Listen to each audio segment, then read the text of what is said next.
All right, well, good morning. How you doing?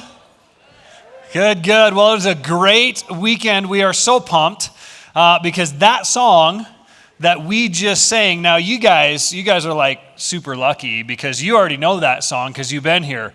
But everybody else didn't get to hear that song till Friday. Friday, that song was released officially by our worship team, Grace Union. So go find it. In fact, right now, if you have like Spotify or Apple Music or whatever, go find it on your phone. I don't care if you're doing this while I'm talking. Like, go find that song because you get to listen to that one at home now, along with Captive Heart, which was released a couple weeks ago. We're so pumped about the songs that our team is putting out. They're just incredible. So make sure you listen to those. Tell your friends about them. They're just awesome. The other thing I want to let you know about, who knows about Grace Kids Extreme? Anybody? Okay, good. Some of you guys know that we are about to have the coolest week of the year for our kids and for anybody else's kids as well. We go out in the park and we just welcome anybody and everybody from the community to come hang out with us and have a blast for a week. It starts a week from Monday, and we would love for you to help us pull this off. Okay, so we would love for you to join us, volunteer. There's a flyer in your bulletin that tells you how to sign up. And don't worry, they're not going to put you on stage and make you look silly. That's actually my job and Kim's job and a few of us that are going to be doing that. If you can hand a kid a piece of pizza, you can help, okay? So we would love to have you be a part of that, help us pull it off. It's coming up soon, and we would love to have your help, all right? Well, we're in a 2-week series called Proud of My Family, and we're talking about the church. We're talking about what the church is supposed to be and what our values are. And we're looking at some of our heroes that give us a glimpse into what's really important for us as believers. And so if you're not sure about church, you're not sure about grace, or you're kind of checking this thing out, this is a really great weekend for you to be here because we're going to talk about what's really important for us as a church, as the body of Christ. And remember, when we use this word church, we're not talking about the walls and the building. We're not talking about the staff. We're not talking about the budget or the programs. We're talking about us. You and me, we are the church. We're a family that has a reputation in the world and a job to do in the world. So everything we're talking about today, remember, see it through the lens of not this, but us. Okay? So the series is called Proud of My Family, and we're going to start by talking about how do you know you're in the right church. You know, we end up in churches for all kinds of different reasons. Maybe you showed up here because somebody promised you a meal afterwards, and then 20 years later, you're like, why am I still sitting here? Okay? And I remember I was in this church when I was a little kid. I was like 6 or 7 years old, and we went to this little Baptist church for a while. Now, raise your hand if you know what a church pew is. Okay, you guys have watched movies with churches in them. That's awesome. Well, a church pew is like this bench, right? And some of them have cushions on them. They're a little more comfortable. And at this church, this was a little church, and one of the things they would do is they would do communion every week. Now, if you don't know what communion is, it's when we remember the death and the resurrection of Jesus, and you do that with you eat a little bread and you drink a little grape juice. And they come in these really cool, at least I was like super fascinated with the little tiny plastic cups that you would get the juice in every week. And in the church pew, in front of you guys right now in the seats, there's like some papers and a pen maybe or whatever, or a little card that, has a QR code. What they would have is they would have like a Bible would be there, and then there was this book with songs in it called a hymnal.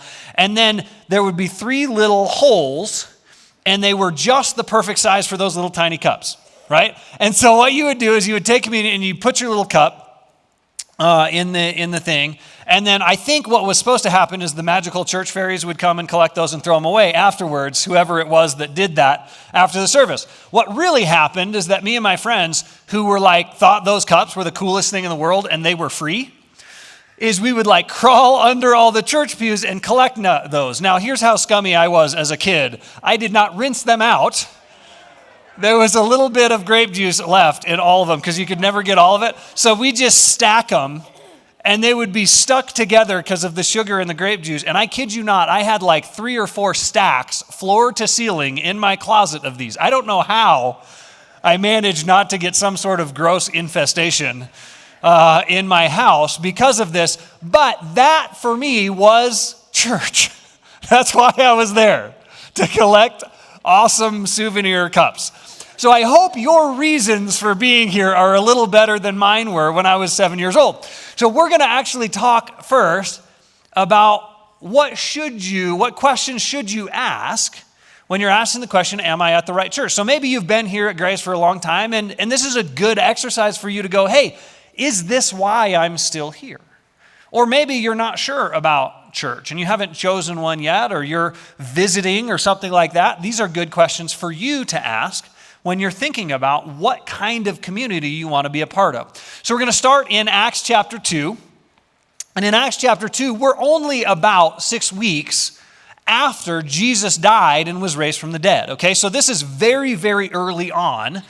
And these people are starting this new community based on the life and the teachings of Jesus. This is the foundation for everything, and it gives us a glimpse into the very first priorities of the church that should be a really good guide.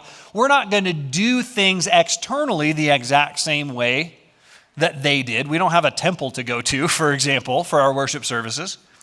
But the priorities should be the same. Okay, so we're going to look at this in Acts chapter 2. It says, all the believers devoted themselves to the apostles' teaching and to fellowship and to sharing in meals and to prayer. So some of the habits come out right away. Okay, a deep sense of awe came over them all, and the apostles performed many miraculous signs and wonders. So some really cool things are going on in this community. All the believers met together in one place and shared everything they had. They sold their property and possessions and shared the money with those in need. They worshiped together at the temple each day, met in homes for the Lord's Supper. That's another way of saying communion. They shared their meals with great joy and generosity, all the while praising God and enjoying the goodwill of all the people. And each day the Lord added to their fellowship those who were being saved. So we have this series of priorities that bring some good questions to us as we think about what should be our priorities in the church. So here's the first question I want you to ask. I want you to write this down. If you got notes on your way in, you can write this down in there, or you can take notes on your phone, on the app, or whatever. Okay, so the first question is this: is the teaching here faithful to the Bible? Is the teaching here faithful to the Bible? That's the first thing that comes out of this list, is that they were devoted to the apostles' teaching. Now, here's the brilliant thing about this. We don't have to guess about what this teaching was, because there's a lot of different things that the apostles could have been teaching, and we actually know they were telling and retelling the story of Jesus and just applying to new situations what Jesus had already said. And the brilliant thing is, these guys wrote this stuff down, and that's what we call the New Testament. Okay, so we don't have to guess about what the apostles' teaching was. But it says in that passage, you've got it in your notes, it says they devoted themselves to the apostles' teaching. Okay? And one of the things you need to recognize, when we use the word teaching, we tend to think of what goes into our minds. Right? And you guys know, if you've heard me teach or we've talked, I love to study, I love to learn. There's nothing wrong with, in fact, there's something really good about the intellectual side of our faith. But if that's all there is, we have a problem. Because what the apostles were teaching is how to actually follow Jesus in real life. And if you read the New Testament, you will see that over and over and over again. And James tells us that if you learn but don't live, you're a fool. So we need to recognize here that when we ask this question, is this church committed to the teaching of the Bible? We're not just asking, am I learning stuff when I go there? We're asking, am I learning how to live when I go there? Because the Bible wasn't written just for our minds, it was written for our lives. Okay, so that's your first question. The second question is this: do the people here sacrifice to take care of each other no matter their social status? Do the people here sacrifice to take care of each other no matter their social status? Now, you may be surprised by that second half of that, but that's a really crucial part of what was going on in the early church. It says this: it says they sold their property and possessions and shared the money with those in need. Now, that's not some socialistic imposed on the community thing. This is always voluntary. And we know from the stories and the examples we have, like Barnabas, who we're going to talk about in a minute, that people who had wealth, people who had, for example, multiple pieces of property that they owned, were by choice selling those, and they were giving at least a portion, if not all, of that money to the apostles to make sure that no one in the community starved or went without clothing. Okay? Because some of the people, when they became Christians, they lost their families, they lost their jobs, they lost their communities. So there was a lot of need in the early church, and the apostles had a system put in place to make sure that they took care of one another. But the other thing that I want you to know about this that is so cool, it's something I'm so proud of about us, about our family big picture for the last 2,000 years, is that the early church was the first community ever in the history of the world that we've ever been able to find that actually effectively erased social distinctions. The first community ever in the world where in the same room you had rich, poor, slave, free, man, woman, every language, children were included, and they could come to a table and eat a meal together, and all of a sudden it was not about how much money you made, what language you spoke, whether you were a man or a woman or anything like that. You could just sit and enjoy the meal, because what they would do is every single week, see, these churches all started in people's homes. Usually the members of the church that had a little bigger house, they had a place where the whole church could come and they could eat a meal as part of their gathering each week. And it was we would call it a potluck. It's great. I love a good potluck. You guys love a potluck? Okay, I got it. Yep, you guys know what I'm talking about. Okay, so you would bring whatever you had. And it was just natural that the people who had more wealth and more means would bring a little bit more. They would bring the main dishes and the meats and the different things. And then people who didn't have much would bring a loaf of bread, or sometimes show up empty-handed because they just couldn't. And what was beautiful about it is that those who didn't have much had their best meal of the week there at the church. And it didn't matter what you had brought, because everyone had the same access to that food once a week, and people would take home leftovers, and it would be the provision for the week. And it was the one place in the world where you could walk in and know that you weren't going to be evaluated based on what you were wearing or what you brought to eat. You could just be there, and everyone saw you as a human. It was the first place in the world that was able to accomplish that. So then the third question we need to ask is there a habit of generosity here that impacts the community? Is there a habit of generosity here that impacts the community? It was interesting looking at the reputation of the early church in the world, because a lot of what we read and a lot of what we see, we know that a lot of people made fun of the Christians, and there were weird rumors about them because they were so different from the rest of the world. The choices that they were making about how to live their lives. The fact that they were faithful in their marriages, and they actually wanted to have relationships with their kids, and they handled their money honestly, and all of these things made them really weird. And there were even weird rumors like some people thought they were drinking blood and eating babies in their church services, which they weren't.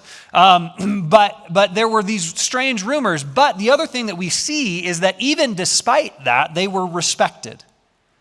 So we see in this passage, it says they enjoyed the goodwill of all the people. That doesn't happen unless there's a habit of generosity and integrity. And so the people looked at the Christians and said, I don't get you, but you're doing something right. So you have to ask yourself, in your community of faith, in your church, is there a habit of generosity that takes what happens here and sends it out there so that the broader community is saying things like, I don't know why you guys waste your time on Sundays, but you sure are great people. And I'm so glad you're in my neighborhood. That's what the church is supposed to be. And then fourth, are people being added because they're accepting the gospel here? Are people being added because they're accepting the gospel here? You see this phrase at the end that says, each day the Lord added to their fellowship those who were being saved. There's a lot of ways to get a big church. The only one that we see in Scripture to grow the church is that people who don't know Christ show up and meet him. That's how churches should grow. So that's a good question. And then finally, is there a habit of gratitude? Is there a culture here of gratitude for what God has done? See, the early church was a worshiping group of people, and they specifically, we know this, that week after week after week, they were getting together to thank God for what he had done. Okay, so we see this. It says they worshiped together in the temple each day. They met in homes for the Lord's Supper and shared their meals with joy and generosity, all the while praising God. So they had these big gatherings in the temple where they would worship God, and then they had what we would call a small group as well, where they met in a house for a meal and they would continue to talk together and build relationships in smaller groups. But there's something that happened right around this time that is actually the most significant change in calendar that has ever happened on planet Earth. You may not even know that for 2,000 years, the Jewish people, the most habit-driven people in the world, set aside Saturday as the special day of the week, as a remembrance of creation, that God created in 6 days, and then on the seventh day he rested. They called it Shabbat or Sabbath. And you have heard, if you've read the New Testament, all the stories of how obsessed they were with this. So obsessed that they would count their steps, that they would make sure that they cooked all their food ahead of time. They couldn't start a fire. I mean, there were unbelievable rules around this, and it was this massive habit. And then all of a sudden, like that, they start celebrating on Sunday instead. Now, just to give you perspective of how significant this is, imagine for a moment that whoever the people are that decide why we do things and when we do things, I think probably the same people who decided on daylight savings time, whoever that was, imagine that they announced that the weekend is now Tuesday and Wednesday. Can you imagine getting that email? Dear world, your weekend is Tuesday and Wednesday, good luck.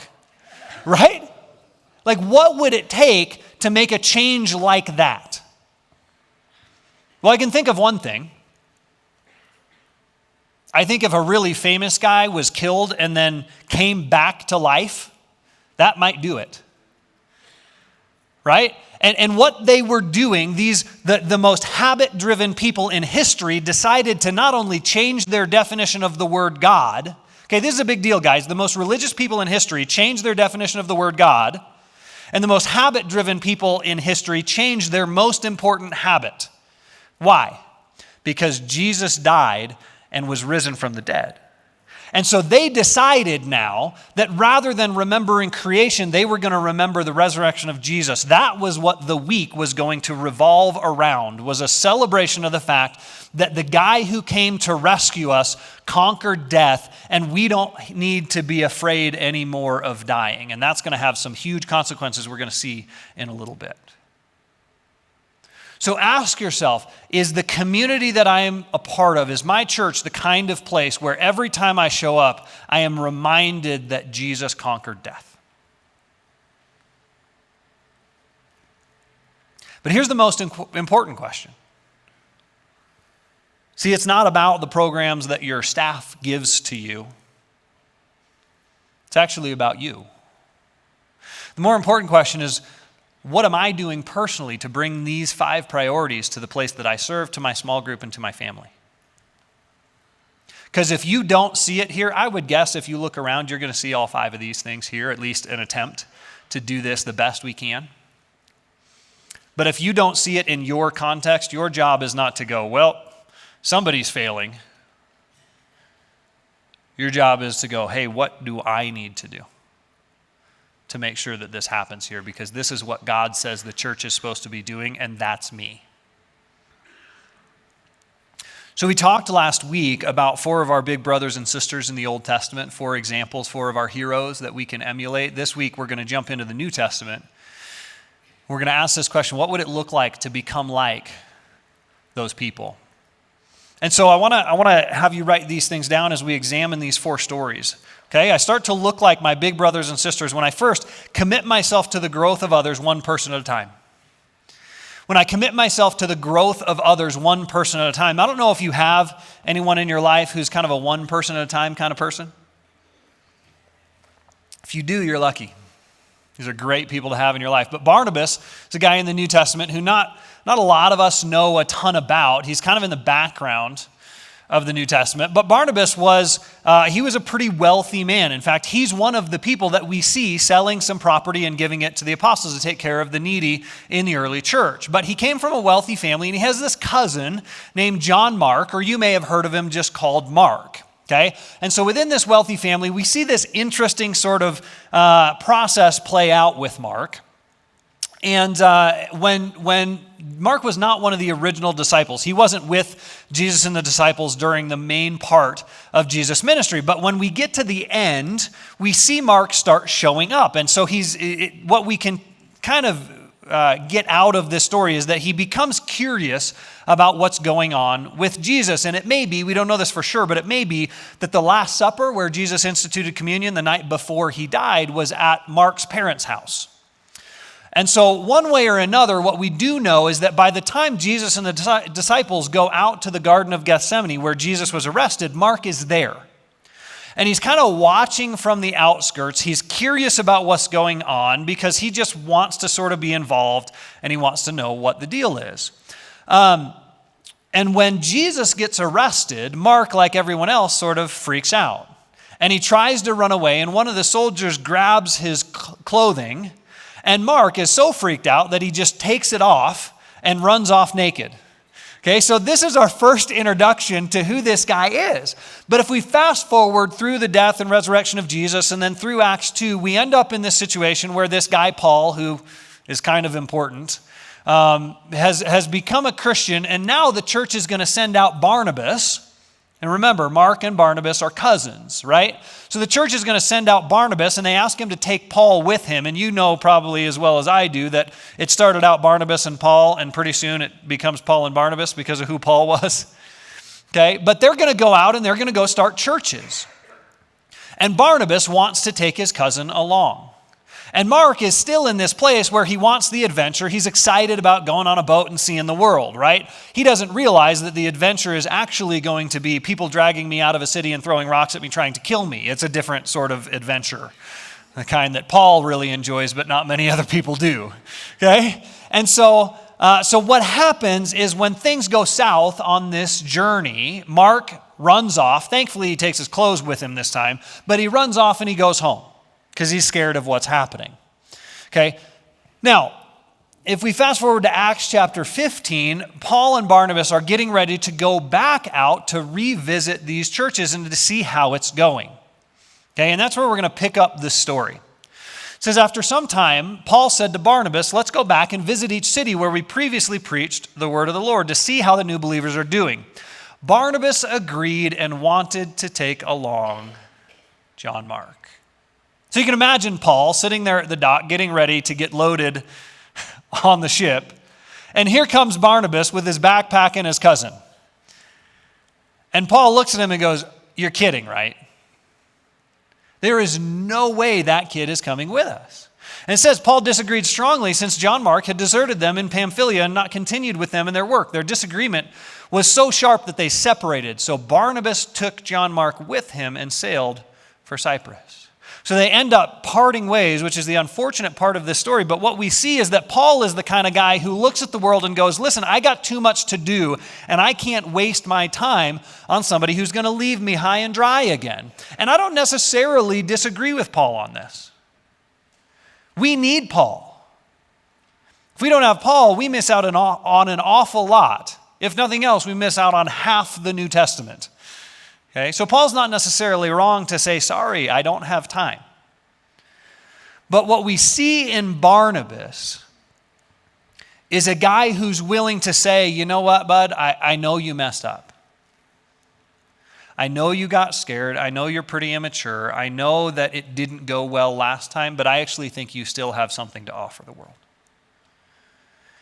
And Barnabas is the guy who commits himself to one person at a time. He commits himself to not giving up on this kid that he thinks still has some potential. You know, I heard this great story at a memorial service about this grandpa who had like 15 grandkids. And they got up to speak at the memorial service, and one after another said the same thing. They said, I hate to tell you guys this, but I was actually his favorite. In fact, he told me so. And they realized there at the memorial that he had taken them one at a time all their lives and pulled them up on his lap and said, hey, just so you know, you're my favorite. And you know what? He wasn't actually lying to any of them. And I love that. And you know, if you ever got time and the privilege of spending some time with Pastor Jim, he was that same kind of guy. I think in the 9.5 years I got to work with him, there was not a single time I was ever in his office and I didn't feel like, I think I'm his favorite. I can't remember a single time. Judy, she's a cheater. She was married to him. She was actually his favorite. I think our whole staff thought they were his favorite because there was never a time that I was in his office and felt like he had something he had to run and do. And I remember at his memorial, story after story after story, people just kept telling about the time that he spent 2 hours on the phone with somebody that was a distant relative that needed him, and he just took the time. The time he would drive an hour or 2 or 3 hours to go visit somebody in the hospital that didn't even go to church here and get home at 3 a.m. and show up at work at like 6 and not tell anybody. There were so many things that none of us knew that he had done.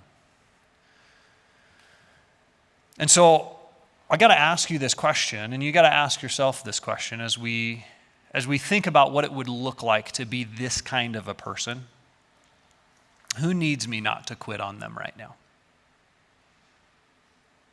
Who is it in your life that needs that Barnabas voice to say, I know you messed up. I'm not defending the choice you made, but you know what? I'm still here, and I'm still going to be here. Maybe there's a name that comes to mind that you need to write down, or maybe you just need to start praying, saying, God, who needs a cheerleader right now? Who needs somebody to say, you know what, I think you still have something to offer the world? Because guys, that's what it means to be brothers and sisters. That's what it means to be a family. And the other thing we see is that I start to look like my big brothers and sisters when I earn the right to be trusted with big responsibilities. When I earn the right to be trusted with big responsibilities. I think you know as well as I do that this takes a while. But we're going to talk about a woman named Phoebe. Now, you know how to say her name because you watched Friends, but it wasn't the same person. She would have been very, very old by that point. But Phoebe is a woman we don't get a lot of information on in the New Testament. One of the really cool things about what Paul does is that he inserts these like mini stories in his books, and he sort of brings up these different people. And one of them that we meet in the book of Romans is Phoebe. And so he says this in Romans chapter 16. He says, I commend to you our sister Phoebe. The way he says that is important, and we'll talk about what it means here in a second. But he says, I commend to you our sister Phoebe, who is a deacon in the church in Cenchrea. Welcome her in the Lord as one who is worthy of honor among God's people. Help her in whatever she needs, for she has been helpful to many, and especially to me. So Phoebe is this incredible woman who has been faithful day after day after day after day after day to take care of God's people. She may be one of the people who hosted a church in her house. We don't know that for sure, but we do know that she was a leader in the church, and for years she had been faithful in the little hidden things. And because of her reputation, what we see from the beginning of that is that she is actually the person that Paul sends to Rome with the book of Romans in her hands. She is Paul's official representative. Now, if you don't understand that that's a big deal, let me tell you, that's a big deal. See, Paul at one point decided that he wanted to make sure that the entire world got the message of Jesus.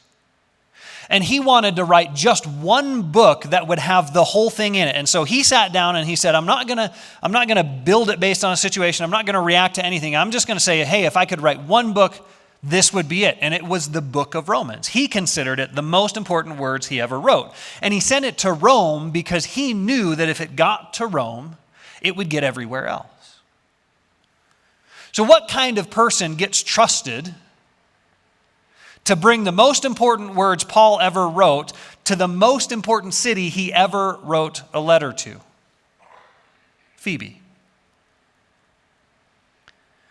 And what you may not know is what this also means is that when she got there, she was the one who stood up in front of the church as Paul's representative and read the book of Romans. The first ever public reading of the most important book in the New Testament was read by Phoebe. And then, if anybody had questions or wanted to know how Paul was doing, she stood as his representative and answered those questions. And why did she get that unbelievable honor? Because day after day after day after day, she had been faithful in the hidden things. She had done the right thing and made the right choice for people that were not famous, for people that did not know all the famous people who weren't included in our Bibles. She was just faithful with what was in front of her, and she built a reputation of trustworthiness. And so your question you need to ask yourself is, in what area of my life is God calling me to hidden faithfulness? See, Phoebe didn't ask for this. She didn't care at all whether or not we or anyone else ever knew her name. She just wanted to follow Jesus and take care of his people. You know, the truth is, there's no hidden faithfulness like being a parent, is there? I mean, the 3 a.m. diaper changes and the miles and miles and pounds of macaroni and cheese. And all of the things that you do day in and day out. The one more time saying, please don't dip your snack in the toilet and then eat it. Please don't lick the bottom of your shoe while we're driving in the car. And all of the things you thought you'd never say. And knowing in all of it that no one sees. No one knows 99% of what you're doing. But you do it. So what is the part of your life that gives you the privilege of being faithful and hidden day in and day out? Maybe you're hidden away in a cubicle day in and day out at work. Maybe you feel hidden away in a marriage or in a relationship or in a friendship that feels like it's just monotonous again and again and again, doing the right thing, making the right choice with your kids, or in that degree you're trying to finish, or that debt you're trying to get rid of, or that relationship you're just trying to get back. What does hidden faithfulness look like for you right now? Paul gives us this beautiful verse that reminds me so much of Phoebe. He says, let us not become weary in doing good, for at the proper time we will reap a harvest if we don't give up. See, Phoebe, day after day after day after day, she led that church and she loved those people and didn't expect anything in return. And one day Paul showed up and said, hey, listen, I've seen what you're doing, and more importantly, God has seen what you're doing, and I want you to take this to Rome. And we get one little snippet of this beautiful woman's story. Then third, I start to look like my big brothers and sisters when I take Jesus at his word, even when it makes others uncomfortable. When I take Jesus at his word, even when it makes others uncomfortable. We have a number of different Marys in the New Testament, and this one is not the mother of Jesus. She's the sister of a woman named Martha. And the story we're going to talk about is one that if you've been in church for a while, you may be familiar with, because we talk about it a lot when we're talking about getting busy and distracted with tasks.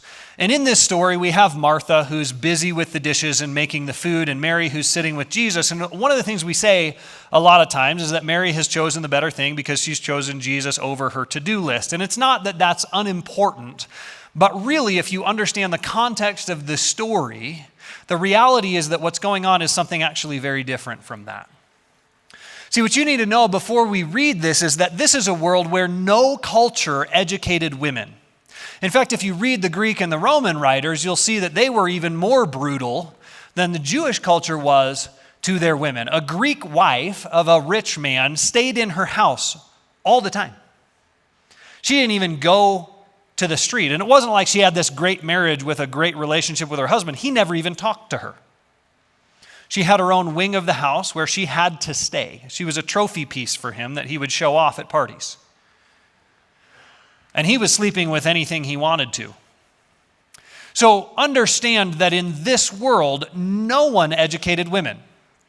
They were not allowed to be in the room when a man was teaching. There was a separate section of the temple for the women. There were separate rooms in the synagogues where the women would stay during the teaching portions. And maybe they would be lucky enough to overhear some things through the walls. But we have stories of rabbis who, if a woman would try to get close enough to hear when they were teaching, they would take their stick and beat them out of the house. So that's the world we're talking about. Okay? Obviously not something that Jesus supported, But that's the world that it was. And so here's the story. In Luke 10, it says, as Jesus and his disciples continued on their way to Jerusalem, they came to a certain village where a woman named Martha welcomed him into her home. And her sister Mary sat at the Lord's feet, listening to what he taught. That hits you a little differently knowing that, doesn't it? I mean, what do you think the rest of the room was doing when Mary is plopped at the feet of Jesus, just listening? And everybody else they don't hear a word Jesus says because they're looking at her going, what is she doing? Why is she here? This isn't how we do this. This is kind of a Rosa Parks sort of moment. And so then Martha, who's distracted by the big dinner she's preparing, I love the subtlety of this story. Martha comes to Jesus and says, hey, it seems kind of unfair that she's just sitting here while I do all the work. Can you tell her to come and help me? Let me translate. Jesus, are you seeing this? This is really awkward.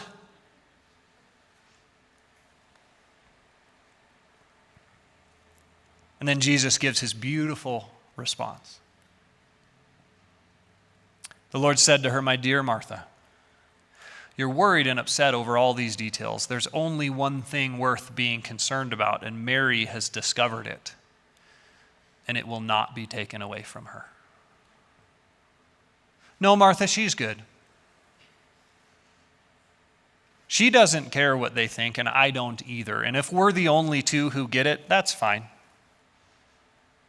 And if this whole teaching I'm giving right now, if she's the only one that hears it, that's fine. Because she is the only one in the room who actually thinks I'm serious when I say that everybody gets to be here.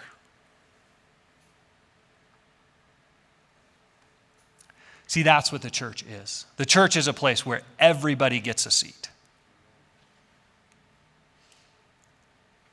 But you have to ask yourself this: whose disapproval is keeping me from taking Jesus seriously? Whose voice is in the back of your head going, really, you're going to do that? Really, that Jesus stuff you're doing, that's a little much.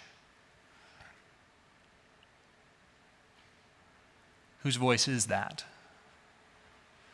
Because if you know this story, you know it's not the voice of Jesus.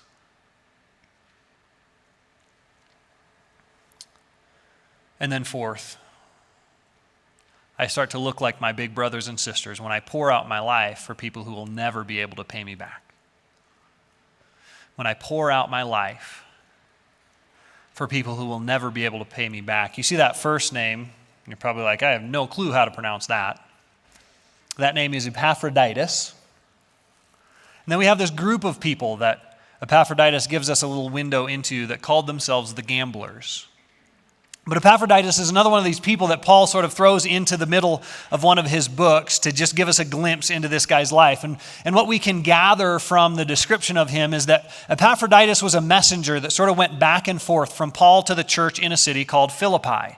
And so the Philippian people, they loved Epaphroditus. They had this really great relationship with him. And we see in this passage we're going to look at, Epaphroditus is probably the guy who takes the letter called Philippians to Philippi. But there's something that happened with him. He got really sick. In fact, it might have been the famous Roman fever that killed so many Romans around this time. We don't know that for sure. But Paul says this in Philippians 2. He says, I've thought it necessary to send you Epaphroditus, my brother and fellow worker and fellow soldier, and your messenger and minister to my need. For he has been longing for you all and has been distressed because you heard that he was ill. Indeed, he was ill, near to death, so receive him in the Lord with all joy and honor such men, for he nearly died for the work of Christ, risking his life. That's the phrase we're going to key in on in a minute. Risking his life to complete what was lacking in your service to me. See, Epaphroditus is this guy who loves the people of God so much that he was distressed over the fact that they found out he was sick and almost died. He said, Paul, I know I was nearly dead a couple of weeks ago, but please send me back to them. I'm ready. But here's what we see from this. There's this hint of the beginning of a group of people in the first and second centuries. They called themselves the gamblers. It was a word that referred to people who would just throw the dice and go all in to make a bet and risk everything. Men and women who were willing to risk their lives for people that they'd never met. One of the famous stories about these people is how they saved from destruction the city of Carthage. Because what would happen often in this world is in the Roman cities, the fevers and the plagues would come through, usually once, sometimes even twice a year. And because of limitations in sanitation and the way that they lived, a lot of times these diseases would wipe out entire cities. And see, the problem was that it wasn't so much that the sickness was so bad that it would kill everyone. It was that when the sickness came into the city, the people were so afraid of it that they would just vacate. They would leave and go out into the country to live with relatives until the fever had run its course and everyone in the city had died. And so these people were dying not so much from the diseases, but from dehydration and starvation because there was no one to care for them and they were so weak they couldn't get themselves food and water. And then what would happen is once the plague had run its course and everyone in the city who had been left there by friends and relatives was dead, they would send in slaves to clear out the bodies and move back in. Or sometimes they'd just burn the whole thing to the ground and start over. But there was a group of Christians that because of what they believed about the death and resurrection of Jesus were no longer afraid of death. And they believed what Paul believed, that living meant living like Jesus. And dying meant gain. It meant the benefit of finally being with Jesus. So there was no lose for them. There was no risk for them because if they died saving the lives of others, they got to go and be free with Jesus. And if they lived, they had saved the lives of people who mattered a whole lot to God. And so this group of Christians, they went into Carthage and they went into Rome and they went into Philippi and they went into all of these other cities and they would risk their own lives nursing back to health people who didn't know their names, who hated them, who thought Christians were really weird people, but they didn't care about that. All they knew was that some people who God really loves are dying. And they would save city after city after city from destruction. There's another story. There's a brutal law that the Romans had that made the father the ultimate authority in the household. In fact, he had the power of life and death over his children, not only his biological children, but the children of his slaves. And there was a problem in Rome. There's a problem that women didn't make money, and so dads didn't want daughters. In fact, it got so bad that at one point there were no women to marry the men, and they were afraid the society was going to die out because everyone was choosing not to raise their daughters. And so a man, this is what would happen when a child was born in his household.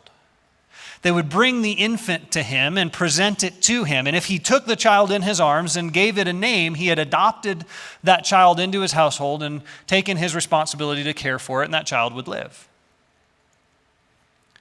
But if for whatever reason he didn't want the child, most of the time because it was female, he would turn his back and walk away. And the law said that what you do in that circumstance is that you take the child and you put it down on the rocks next to the water. And you leave the child there to die. It was actually illegal to rescue those children because of the way they saw the authority of the father in the household. There were actually two groups of people who would rescue those baby girls. One was the people who ran the houses of prostitution because it was a great way to get free labor.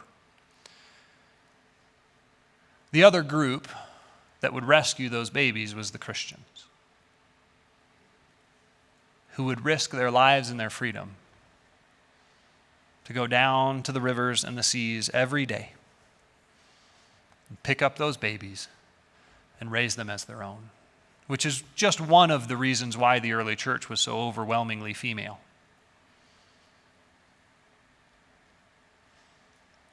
And guys, I need you to know that's our story. That's what we do. And so as we wrap up, having talked about all of these heroes, your final question is this: who is God calling me to pour out my life for? Maybe for you, this is a question that needs to throw your life off course, because there's something that God has put in front of you and said, quit everything and go do this. Maybe that is the story for some of you. Maybe there is something going on in our world and God is moving you in that direction, and you're going to sell everything and you're going to go build a different kind of life. Maybe you're going to move to Peru and commit your life to the Shawi, and you're going to work together with us. I don't know if it's something big and life-changing like that, but if it is, do it and let us help you.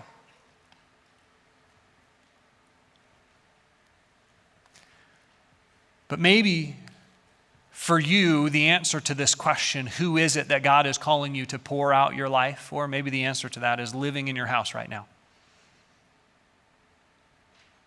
Maybe it's your spouse. Maybe it's your kids. Maybe it's that person at work that nobody else will talk to, that feels less than human. Because every day they show up and people go, I cannot believe they're still here. Maybe it's your neighbor across the street, or I don't know who it is. But this is who we are, guys. We are the people who pour our lives out for those who will never know our names, who don't care how much money we have or where we go to church, but they need love and hope. That's what we do. So as we wrap up, we're going to sing a song here in a minute. But before we do that, I want to just give you an opportunity to join this family if you never have. So if you're in the room with us, would you do me a favor? Would you bow your heads and close your eyes for a minute? Because there's some of you maybe who have been listening to this and hearing this, and you go, wow, that is a family I could be proud of. And you actually need to know what they knew. You need to know that Jesus, when he came and he died for you.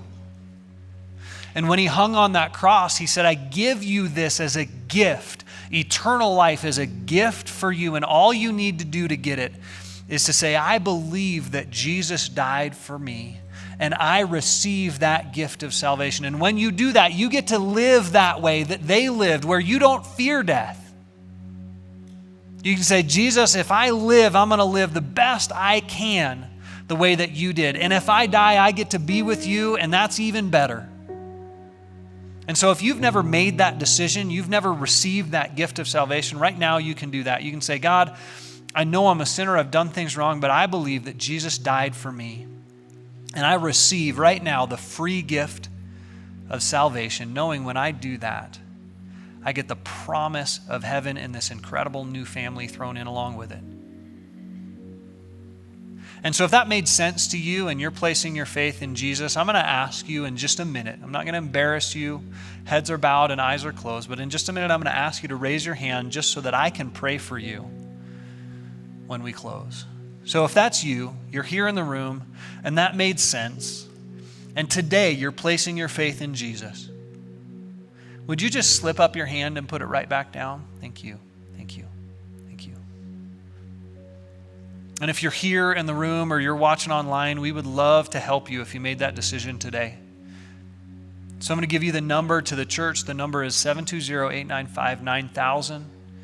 You can text the word believe to that number, and we will help you get started and help you grow and help you figure out what it means to be part of this family.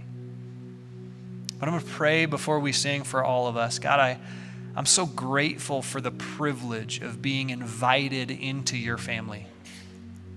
I'm so grateful for the examples that we have from Esther and Phoebe, from Barnabas and from David, from all of these heroes and our brothers and sisters who have given us such an example of what it looks like to follow you with our whole hearts. And now we ask for courage to go and to do it. In Jesus' name.